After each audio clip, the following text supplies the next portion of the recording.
네, 오늘은 갈라디아서 3장 15절에서 22절 말씀 통해서 모든 것을 죄 아래에 가둔 성경, 그런 제목으로 오늘 말씀을 생각해 보겠습니다. 사도 바울의 인생은 한마디로 오직 복음되게 하는 인생이었다, 그렇게 정리하면 딱 맞습니다. 사도 바울은 복음 아닌 것에 목숨을 걸고 살았던 적이 있잖아요. 물론 그렇기 때문이기도 하지만 무엇보다도 복음 자체의 능력이 사도 바울을 사로잡았기 때문입니다. 다시 말하자면 사도 바울의 인생은 복음 아래에 갇힌 인생이다, 그런 말입니다. 과거에는, 주님을 만나기 전에는 바울이 죄 아래 갇혀 있었죠. 사단의 지배 아래 갇혀 있었지만 이제 복음 아래 갇혀 있기 때문에 바울에게서 나올 수 있는 것은 뭐밖에 없다? 복음밖에 없다, 그 말입니다. 자, 이게 오늘 말씀의 사실 핵심이에요. 이 핵심을 이제 우리가 함께 풀어나가는 것이 이 설교 시간에 해야 될 일입니다. 자, 오늘 본문을 보면 율법과 약속의 관계를 정말 참 잘 정리해 주고 있습니다. 자, 유대인들의 주장이 뭐냐면요, 하나님께서 우리의 조상 아브라함에게 약속을 주셨는데 그 약속을 이제 모세 때 와가지고 율법으로 구체화시켰다는 거죠. 자, 그렇기 때문에 이제 율법을 지켜서 구원받아야 된다, 이게 하나님의 유일한 구원 방식이다, 이게 유대인들의 주장입니다. 그러니까 아브라함도 믿고 율법도 지켜서 구원받는다는 것이 유대인들이에요. 이보다 더 구원에 대한 정말 확실한 방법이 어디 있냐는 거죠. 그래서 율법을 지키는데 목숨 걸고 아브라함이 자신들의 조상이라는데 막강한 자부심을 가지고 있는 겁니다. 그러니까 사실 오늘날 모든 이단들의 뿌리가 어디냐면 유대교예요. 사실 모든 것이 다 유대교에서 파생된 겁니다. 가톨릭은 다릅니까? 기독교도 뿌리는 유대교예요. 유대교에서 다 나름 나는 다르다 그렇게 분리되고 빠져 나왔다고 하지만 진짜 다르냐? 이거를 한번 점검해보라, 그게 바울의 심정이에요. 복음으로 한번 따져보자, 그게 지금 바울이 복음을 변론하는 이유입니다. 가는 곳마다 기회 있을 때마다 바울은 그 복음을 변론하죠. 유대인들의 주장은 그런 겁니다. 아브라함의 약속을 믿는 후손은 반드시 모세의 율법을 지켜야 된다, 그래야 구원이 완성된다, 그것 외에는 없어요. 오늘 말씀에 아브라함 이야기 나오죠. 유대인들은 아브라함의 자손이라는 이 점은 정말 흔들림이 없는 그들의 자부심이에요. 왜 그들이 그렇게 그 아브라함의 후손임을 주장하느냐? 순수 혈통이다, 그렇게 이제 주장하는 거지요. 사실은 순수 혈통도 아닌데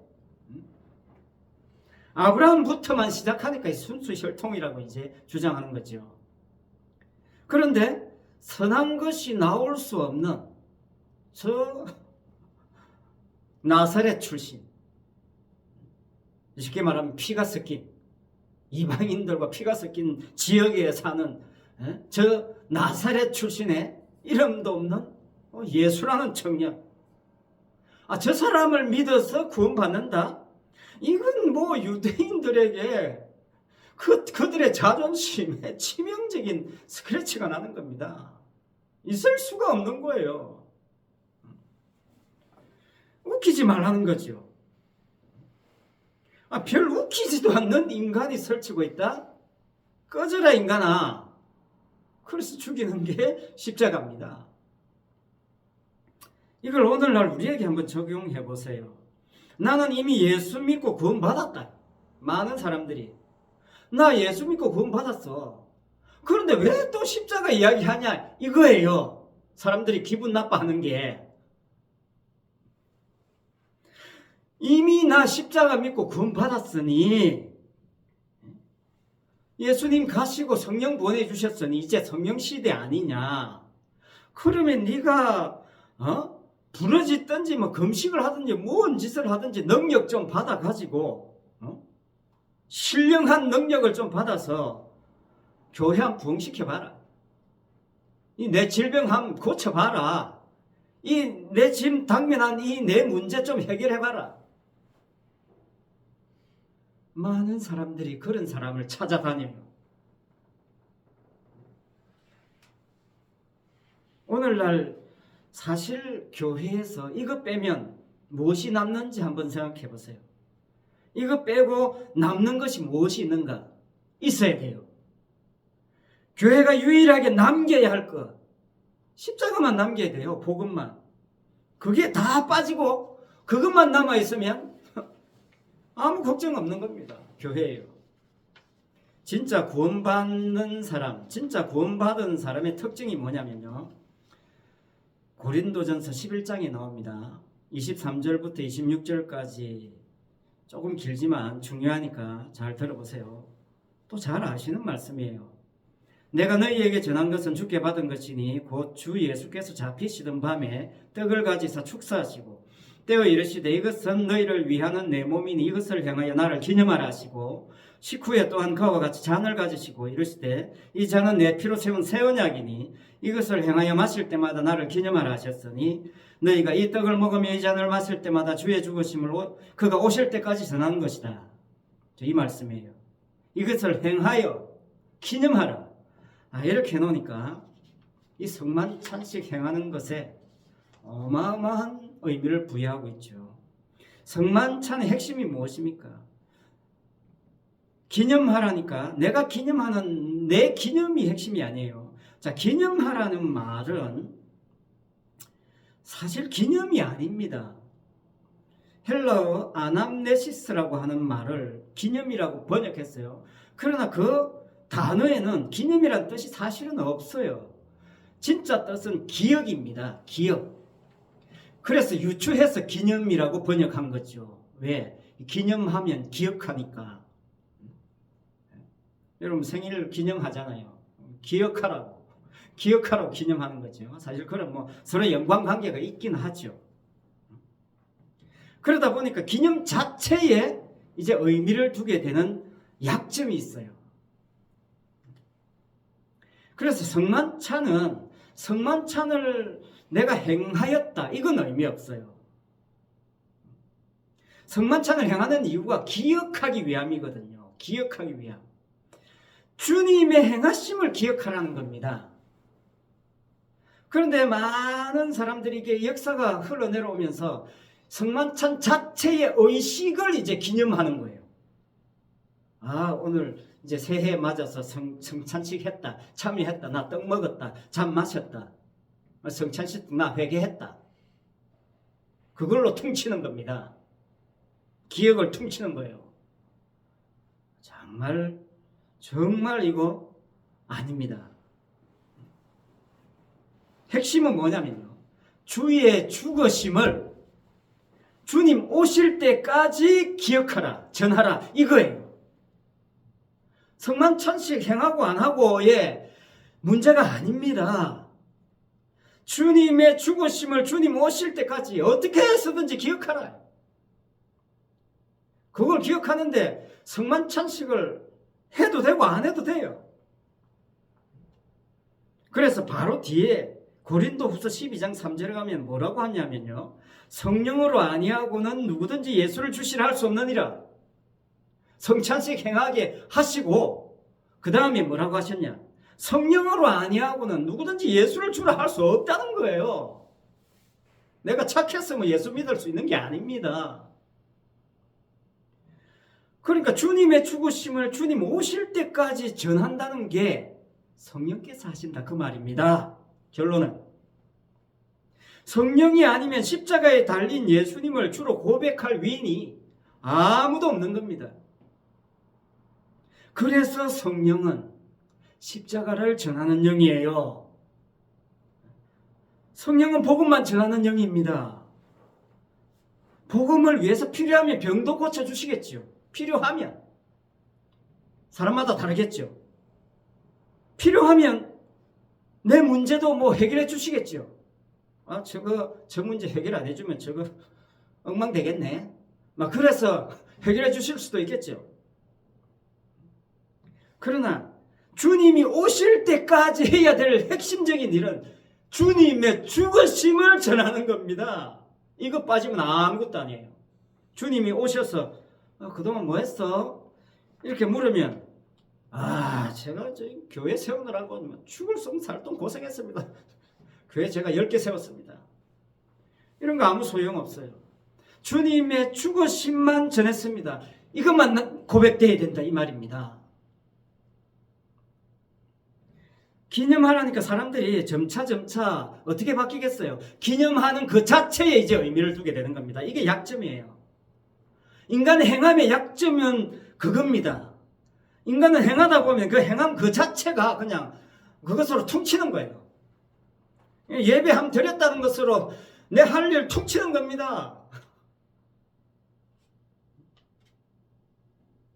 그러니까 오히려 기억해야 될 것을 삭제시키는 거예요. 내가 하는 행함이. 여러분 성찬식 의식 자체가 주의 죽으심을 진짜로 주님 오실 때까지 전하는 것이면 모일 때마다 해야 되지요. 모일 때마다. 아니 매일매일 해야 되지 않겠습니까? 하루에도 12번도 더 해야 되지요. 초대교회 때 성찬식은 식사 자리였어요. 그럼 최소 하루 3끼 밥 먹을 때 성찬식 해야 되지. 적어도. 그 자체가 주의 죽으심을 전하는 것이라면 그렇게 해야 된다 그 말이죠. 그러나 그렇지 않다는 거죠. 가톨릭에서는 성만찬에서 이 성만찬을 얼마나 강조하느냐면 성찬식에서 먹는 빵과 마시는 잔, 포도주 그걸 먹는 순간 그 떡과 잔이 진짜 예수님의 살이 되고 피가 된다는 거예요. 먹으면 그게 예수님의 살이고 피가 된다는 거예요. 내 속에서. 화채설입니다. 이거 참 요즘은 좀 달라졌는지 모르겠어요. 가톨릭이 달라지는 게 들어있어요. 어처구니가 없지요. 어떻게 이런 생각을 할 수 있겠습니까? 이런 생각을 한다는 자체가 뭡니까? 인간이 신이 되고 싶어서 안달이 난 겁니다. 진짜 예수님이 막 몸이 되고 싶었어.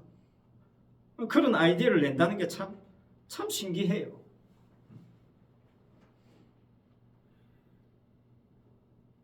성만찬이라는 그 의식 자체의 의미를 부여하지 마시고요. 성만찬에 참여하고 있는 나 자신을 보면서 만족하는 그런 성만찬은 아무 의미 없고요. 십자가만 기억하라는 겁니다. 주의 죽으심만. 그것만 오실 때까지 전하면 그거 자체가 성만찬이에요. 그거 자체가 떡을 먹든 잔을 마시든 안 마시든 상관없이 주의 죽으심만 전하는 그 자체가 성찬식이에요. 그 자체가 주님의 살과 피에 참여하는 거다 그 말입니다. 지금 성경이 강조하는 바가 뭡니까? 성경이 강조하는 바가 그러니까 주의 죽으심, 십자가 사건이 진짜 현실이라는 점을 강조하고 있는 거예요. 이거 참 중요합니다. 주님이 십자가에 죽으시고 가셨잖아요. 그럼 어디가 진짜 현실입니까? 주님이 계신 곳이 진짜 현실 아닙니까? 주님이 가신 곳이 진짜 현실이죠. 이게 참 중요한 개념입니다. 십자가가 진짜 현실이고 이 십자가 중심으로 시간이 세팅된 겁니다. 과거, 현재, 미래가 세팅된 거예요. 십자가에서 다 파생된 겁니다. 여러분, 시간 개념이 성경의 시간 개념과 지금 오늘날 이 땅에서의 시간 개념 달라요. 모든 피조 세계는요, 십자가 증거하라고 구성된 세팅장이에요. 복음을 해서 다 마련된 구조물들이라 그 말입니다. 그러니까 십자가가 진짜 중심이고 현실이고, 거기서 다 과거도 파생됐고, 거기서 미래도 다 파생된 겁니다. 이미 세팅 다 돼 있어요. 제가 정말로 좋아하는 성경 구절 하나 있습니다. 로마서 11장 36절. 이는 만물이 주에게서 나오고 주로 말미암고 주에게로 돌아감이라 그에게 영광이 세세히 있을지어다. 아멘. 그야말로 아멘이죠. 이게 무슨 말입니까? 주님에게서 모든 것이 나왔다는 거예요. 그리고 주님께 돌아간다는 겁니다. 그런데 그 주님의 사역이 어디서 완성됐냐? 십자가에서 완성된 거예요. 그러니까 모든 것은 십자가에서 다 나오는 겁니다. 시공간이 십자가에서 시작되고 끝나요. 십자가가 역사의 중심입니다. 진짜 현실이에요. 주님이 계신 곳이 진짜 현실입니다. 나머지는 그 현실을 위해서 다 구조해 놓은 거예요. 다 사라질 것입니다. 이 중심을 제대로 잡고 있는 사람이 성도예요. 그러니까 성도는요, 내가 내 중심이 아니라는 점에서 평안을 누려요. 참 거기서 평안을 누려요. 아, 나는 소품이야. 나는 이 교회 저 의자 하나야. 여기에서 참 평안을 누린다니까요, 성도는. 주님이 완성하신 일에 소품으로 사용됐다. 이거 무한한 영광이지요. 이보다 큰 영광이 어디 있습니까? 지난 시간에 시편 23편 말씀드렸습니다. 5절에 이렇게 말씀하지요. 주께서 내 원수의 목전에서 내게 상을 차려주시고 기름을 내 머리에 부으셨나니 내 잔이 넘치나이다. 우리가 주님께 뭐 해드리는 거 아닙니다. 주님이 다 세팅해 놓은 겁니다. 내게 상을 차려주셔서 주님이 상 차려주신 겁니다. 그것도 어디에? 어디에서? 원수의 목전에서. 원수가 내 코앞에 지금 눈 부릅뜨고 들여다보고 있는데 상을 쫙 차려놓았습니다. 무슨 뜻이에요? 저런 거 신경 쓰지 말라는 겁니다. 네 코앞에 아무리 알짱거려도 아무 소용없다는 거예요. 내가 이미 묶어놨다는 거예요. 박살냈다는 겁니다. 너 털끝 하나 손 못 댄다는 거예요. 그래서 성도는 아주 느긋하게 주님이 차려놓은 밥상 그냥 느긋하게 먹으면 되는 거예요. 그게 신앙생활입니다. 그게 성찬식이에요. 근데 바울은 율법과 약속의 관계를 오늘 본문 17절로 깔끔하게 정리해 줍니다. 내가 이것을 말하노니 하나님께서 미리 정하신 언약을 430년 후에 생긴 율법이 폐기하지 못하고 그 약속을 헛되게 하지 못하리라. 유대인들은 시간 순서대로 생각한 거예요. 아브라함한테 약속 주셨지. 그런데 그 약속을 좀 구체화시켜서 모세에게 율법 주셨네? 그럼 율법 지키면 된다. 이제 율법 시대. 이 율법 지키는 것만 남았네. 그거예요. 그러나 바울의 생각은 뭡니까? 약속이 중심이다 그 말이죠. 율법이 이 약속을 폐기하지 못한다는 겁니다. 그러니까 율법은 약속을 드러내고 약속을 증거하기 위해서 주셨는데 유대인들이 그걸 오해한 겁니다. 착각한 거죠. 그래서 이제 율법의 기는 끝났다는 거예요. 왜? 율법이 추구하고 율법이 드러내고 율법이 보여주고자 하시는 실체가 이미 오셨기 때문에. 그래서 율법이 이제 소용없다는 거예요. 이미 완성됐다는 거죠. 율법을. 끝난 거 가지고 왜 붙잡고 있느냐. 그 19절입니다. 그런즉 율법이 무엇이냐. 범법함으로 더하여진 것이라. 천사들을 통하여 한 중보자의 손으로 베푸신 것인데 약속하신 자손이 오시기까지 있을 것이라. 주님이 오시기까지만 있는 거예요. 율법은. 그러니까 율법이 증거하고 율법이 결국 가리키는 손끝에 주님이 있었다 그 말입니다. 그런데 그 과정에 꼭 포함되어야 될 게 뭐다? 그 율법의 기능 뭐다? 죄 아래 가둬놨다 그 말입니다. 죄 아래 갇힌 거예요. 그걸 드러내는 게 율법이다. 그런 거지. 그런데 유대인들은 율법 지키는 자신의 행위로 의롭게 된다고 믿고 있으니까 반대지요. 약속을 더 헛되게 한 것이다. 그렇게 바울은 정리해 주고 있습니다. 그래서 제가 누누이 언제나 계속 강조하는 바가 뭡니까? 율법뿐만 아니라 성경의 모든 말씀은 지키라고 준 게 아닙니다. 네가 죄인인 것을 알라고 주신 거예요. 네 인생 자체가 죄덩어리라는 것을 드러내기 위해서 주신 것이에요. 죄덩어리에서는 죄밖에 나올 게 없다는 것을 알라고 주신 겁니다. 이거 증거하면서 율법이 예수님을 가리키고 있어요. 왜? 그 모든 거 저분이 다 해결하신다. 율법도 못하고 나도 못하고 아무도 못하는데 저분만 할 수 있다. 그거 계속 가르치는 게 말씀이에요. 율법이에요. 그래서 율법이 단순한 율법이 아니라 사랑과 은혜지요. 율법 자체가 은혜지요. 그래서 오늘 본문 읽지 않았으면 바로 그 다음에 3장 24절에 뭐라고 합니까? 율법을 초등교사라고 했어요. 과거에는 몽학선생이라고 했습니다. 이같이 율법이 우리를 그리스도께로 인도하는 초등교사가 되어 우리로 하여금 믿음으로 말미암아 어렵게 함을 얻게 하려 합니다. 율법이 인도하는데 그 과정 속에 죄를 드러내면서 인도하는 거예요. 그래서 주님이 그 죄 박살내고 구원해 주신 게 믿음입니다. 그걸 믿는 게 믿음이죠. 그러니까 믿음이 온 후로는 몽학선생활이 있지 않다.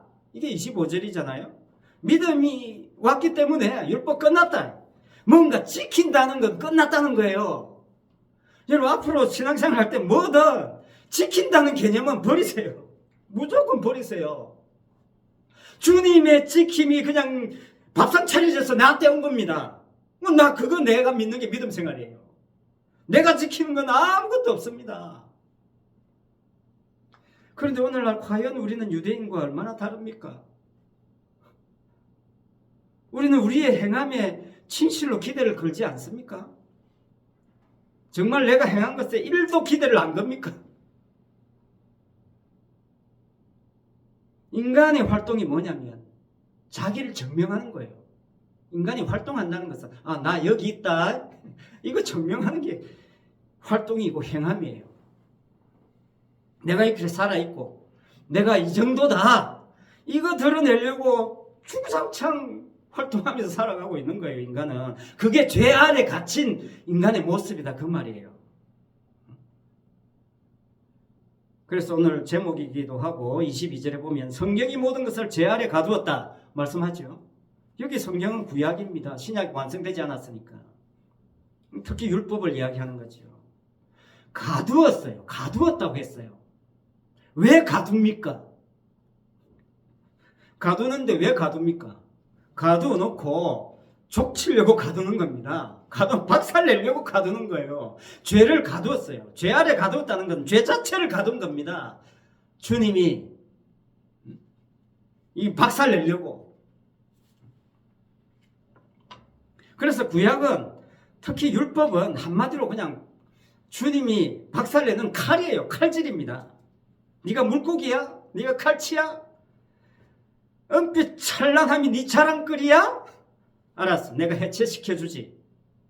다 해체시키고 막 발라버리면 이게 칼치인지 돔인지 참치인지 분간이 안 가요. 그냥 고깃덩어리에 불과하게 되는 겁니다. 다 해체시켜버리면 본래 모습 없어져 버려요. 그러니까 율법을 제대로 통과하고 나면 나 자신이 사라지는 겁니다. 해체되어 버리는 거예요. 나 칼치야, 나 돔이야, 나 참치야 이런 소리 못합니다. 그냥 쇳덩어리에 불과하다는 것을 알아요. 이게 성경이 모든 것을 죄 아래 가둔 이유예요. 제대로 갇힌 사람, 제대로 십자가에 의해서 칼질당한 사람, 그 사람은 자기를 드러내지 못해요. 왜? 해체되어 버렸으니까. 나 여기 있어. 이 말 못한다니까요. 다 분해되고 해체되어서 주님의 몸속으로 들어가 버린 거예요. 그게 교회고 주님의 몸입니다. 그 죄 아래 가둬놓고 주님이 그 죄 속에 뛰어들어와가지고 해체시켜버리고 새롭게 만든 피조물, 그게 성도예요. 그게 십자가예요.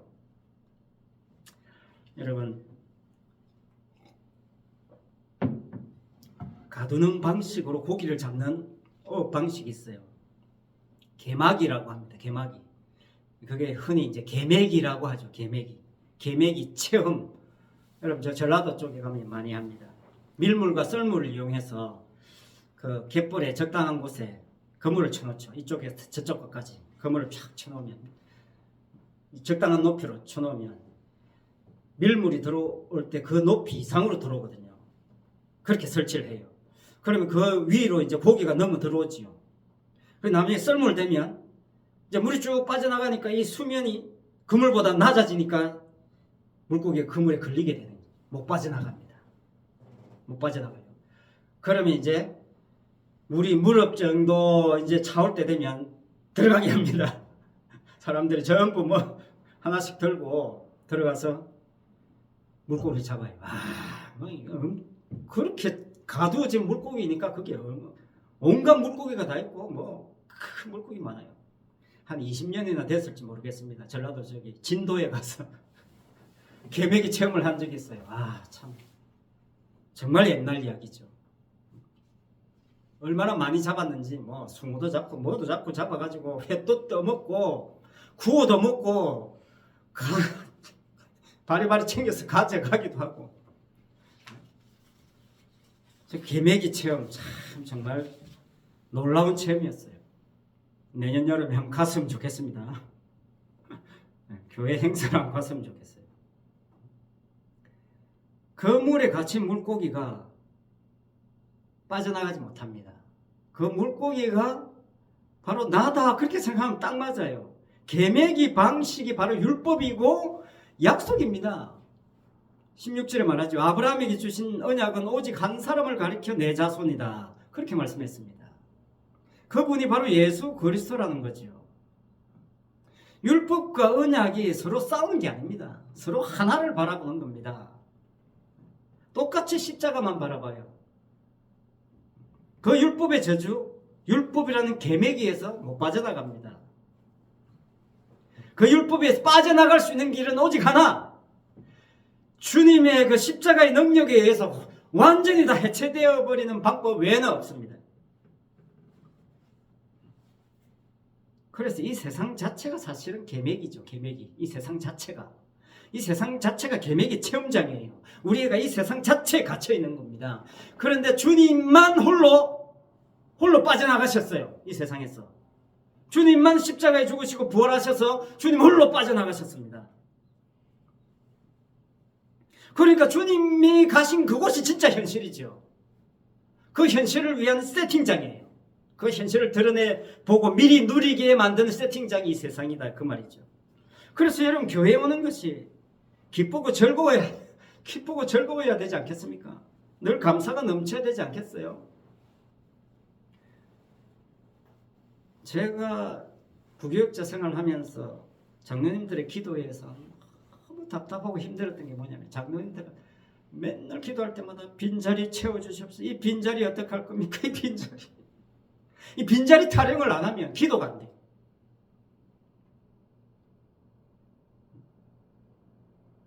그 빈자리 기도가 목사를 압박하는 겁니다. 당신 설교 좀 제대로 하고 전도 좀 해서 이 자리 왜 못 채우냐 이거고, 목사는 또 당신이 전도하지. 그래서 전부 그 빈자리에 답답해가지고 설교도 듣는 둥 마는 둥 그렇게 예배드리고 돌아가는. 그 다음 주 또 가도 빈자리 타령이고, 그 다음 또 가도 빈자리 타령이고. 그것만 반복돼요. 얼마나 안타까운지 몰라요. 그게 뭐냐면, 인간이 이 땅에 사는 재미가 뭐냐면요, 모든 인간은 자기를 둘러싼 환경이 뭔가 변화돼야 돼요. 변화 안 되면 재미를 못 느껴요. 내 환경이 조금 더 나아져야지, 안 나아지면 사람이 못 견딥니다. 그게 그거를 실패했다고 봐요. 이 세상 자체가 계맥이고 갇혀 있는데 여기서 환경이 좀 더 나아지고 못하고 그거 따진다는 자체가 참으로 웃기는 건데 그 계맥이 안에서 어떻게 하면 나 좀 폼나게 자랑해 볼까 이거예요. 그거밖에 없어요. 그게 죄 아래 갇혀 있는 모습이에요. 못 벗어났어요. 해체당하지 못했어요. 해체당해서 자기가 없어지지 못했단 말이죠. 아직 나 있어. 나 여기 있어. 자꾸 자기를 폼나게 만들어 보고 싶은 거예요. 모든 인간의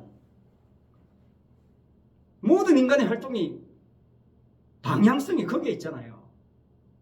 그러니까 십자가라는 진짜 현실을, 진짜 환경을 못 누려요. 보지 못해요. 코앞에 딱 닥쳐와 있는 이 현실, 이것만 해결해주면 뭐 누구라도 믿을 자세가 돼 있어요. 뭐 신땡땡 아니라 뭐 마귀 사탄이 와서 해결해주면 아이고 진짜 하나님 있네 하고 믿을 준비가 돼 있어요. 사람들이. 그러니까 사람들이 큰 교회를 찾는 이유가 거기 있어요. 말씀 좋습니다. 핑계예요. 너무나 좋은 환경이 좋은 겁니다. 솔직히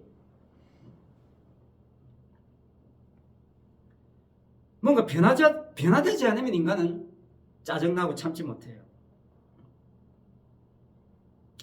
환경이 좀 좋아지면 아이고 하나님 축복해 주셔서 이렇게 좋은 환경 주셨네 감사합니다. 좀 나빠지면 도대체 하나님 내가 뭐 잘못했는데 이렇게 죽으라 열심히 신앙생활 하는데 이렇게 나빠지게 하십니까? 불평불만하고 그냥 이 정도 차원에서 그냥 신앙생활 하는 게 오늘날 우리의 모습 아닙니까? 환경을 의식하면요 반드시 비교하게 되어 있습니다. 다른 환경과 비교하는 의식이 살아나게 되어 있어요. 그렇기 때문에 교회 오는 것이 즐겁지 않아요. 내 잘남을 증명해 줘야 되는데 이거 뭐 사람 모이지도 않는데 자랑할 대상도 없고 짜증나는 거죠. 그러니요 우리는 참 성도는 환경 탓할 필요가 없습니다. 성경이 전부 다 가두었는데요. 다 해체시켰는데 이 땅에 아무리 좋은 환경도 죄 아래 갇혀 있는데 그걸 볼 줄 아는 눈을 가진 안목을 가진 사람이 성도입니다. 그래서 하나님께서 아브라함을 부르셨을 때 아브라함이 어디 살았느냐? 유대인들이 아브라함을 혈통 주장하지만 아브라함이 어디 살았냐면요 우르라는 지역에 살았습니다. 우르. 갈대아 우르가 아브라함의 고향이에요. 그 우르가 어떤 곳이냐면 애굽처럼 당대에 정말 번성한 최강의 도시였어요. 그 우르에서 발견된 유물들을 통해서 그게 이제 드러났다고 해요. 굉장히 부유했고 수준 높은 문화 예술의 도시였다는 게 그 유물을 통해서 확인됐다는 거죠. 그러니까 당대 이보다 더 좋은 환경이 없었다고 해요. 그런데 그 환경에서 아브라함을 빼냈어요. 그런데 또 하나의 환경이 있어요. 우상천지였다는 겁니다. 그 우르 지역이. 데라가 우상을 섬기는 사람이었어요. 여호수아 시작하면서 그렇게 이야기했죠. 우리의 대표적인 우상신이 뭐냐면 달의 신입니다. 그 이름이 난나예요. 난나. 데라가 난나 신을 섬기는 사람이었어요. 아브라함의 아버지가 우상 섬기는 사람이었어요. 뭐 전설에 의하면 우상을 만들어서 팔았다 뭐 이 전설이 있지만 그건 전설에 불과하고 핵심은 우상을 섬겼다는 겁니다. 그 우상을 섬기는 아버지 밑에서 자란 아브라함을 빼낸 거예요. 그러니까 아브라함이 무슨 순수 혈통 저통 따질 필요가 없어요. 아브라함이 뭐 5대째 목사 집안이라서 부른 거 아닙니다. 우상 섬기는 아버지 밑에서 자란 아브라함을 부른 거예요. 그러니 내 종교적인 환경, 신앙적인 환경 이런 거 따질 필요가 없어요. 어떤 환경이든지 죄 아래 갇힌 환경에서 끄집어낸 겁니다. 그래서 오늘날 교회에서 나는 3대째 목사 집안이 이런 거 따질 필요가 없어요. 이런 거 자랑할 거리 아닙니다. 그래서 구원해 주시는 거 아니에요. 요한복음 1장 12절 13절 영접하는 자고 그 이름을 믿는 자들에게는 하나님의 자녀가 되는 권세를 주셨으니 이는 혈통으로나 육정으로나 사람의 뜻으로는 하지 아니하고 오직 하나님께로부터 난 자들이다. 육정 혈통 안 됐다는 거예요. 하나님이 새롭게 창조해 주셨다는 겁니다. 그러니 뭐 내 환경 자랑할 게 뭐 있습니까? 그 자랑하는 자체가 지금 너는 갇혀 있다는 거예요. 네 행함에. 그러니까 성도는 결코 환경으로 사람을 평가하지 않습니다. 성도는 자기가 평생 살아오면서 싸우는 환경을 자랑하지 않아요.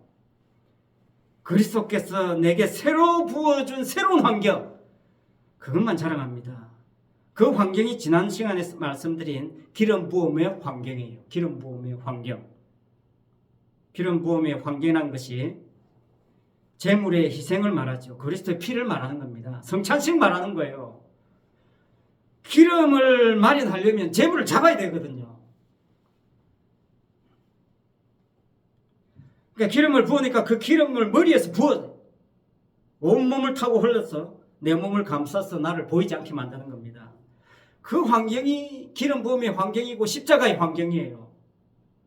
그러니까 다른 말로 하면 네가 너를 포장하고 걱정할 필요가 없는 환경, 그걸 이야기하는 겁니다. 그래 너는 그 십자가 안에 있으니까 늘 뭐 당당하게 감사하며 사는 그렇게 살면 된다는 거죠. 어디 가서 꿀리지 마라 그 말이에요. 모든 인간을 죄 아래 가두어 놓고 그 죄의 저주를 홀로 담당하신 그 주님의 은혜와 사랑과 존귀와 영광만을 찬양하는 환경, 그게 이 땅에 임한 천국의 환경입니다. 성경을 통해서 또 성령을 통해서 이미 저주에서 벗어난 예수 안에 있는 사람의 입장에서 보니까 십자가만 진짜 현실이라는 안목이 생기는 겁니다. 이 안목으로 다시금 세상을 바라봐라. 이게 사실 오늘 사도 바울이 본문을 통해서 우리에게 강조하는 말씀의 핵심입니다. 주님이 찾으시는 예배자로 그 주님의 죽으심을 주님 오실 때까지 전하는 성도의 삶을 마음껏 누리시기 바랍니다. 기도하겠습니다. 아버지 하나님, 눈만 뜨면 우리가 보는 이 세상이 전부인 것으로 그냥 당연히 여기고 살아가고, 주님은 이 세상에서 우리가 좀 더 잘 먹고 잘 살도록 좀 도와주는 그런 분으로 여기고 사는, 그게 바로 죄 아래에 갇혀있는 삶이라는 사실을 오늘 말씀을 통해서 깨닫게 하심을 감사합니다. 진짜 현실인 십자가 안에서, 복음 안에서, 말씀 안에서, 약속 안에서 그 약속의 실체이신 주님이 이미 왔다가 다녀가셨음을, 그리고 주님이 계시는 그곳이 진짜 현실임을 우리가 이 땅을 살아가면서 그 현실을 드러내 보여주라고 세팅해 놓은 이 세팅장에서 내가 한 부분을 담당하고 역할을 감당하고 있다는 이 사실 자체에 감사, 찬송, 영광 돌리는 그런 귀한 성도의 삶이 되게 하여 주시옵소서. 그래서 오직 주의 죽으심만 나를 통해서 드러나는 신령한 성도가 되게 하여 주옵소서. 예수님 이름으로 기도합니다. 찬송 151장입니다.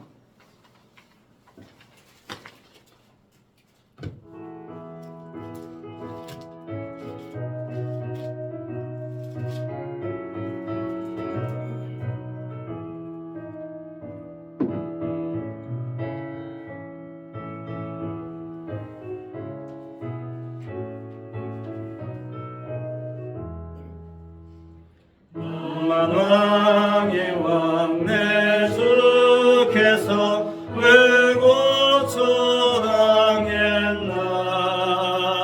이 벌레 같은 날 위에 그 보혈을 흘렸네. 십자가 내가 처음 볼 때에 나의 맘에 큰 고통 사라져.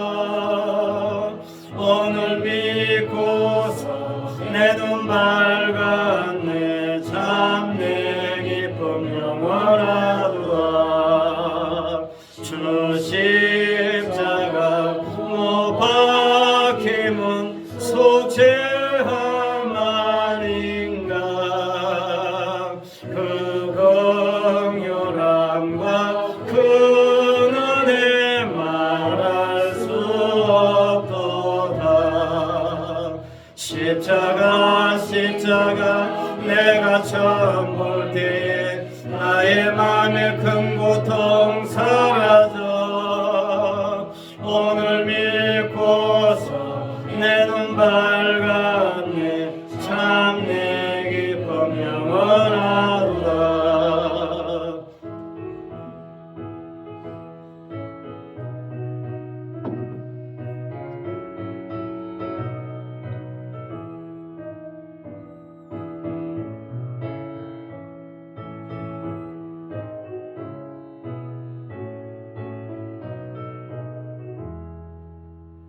널 울어도 그 큰 은혜 다 갚을 수 없네.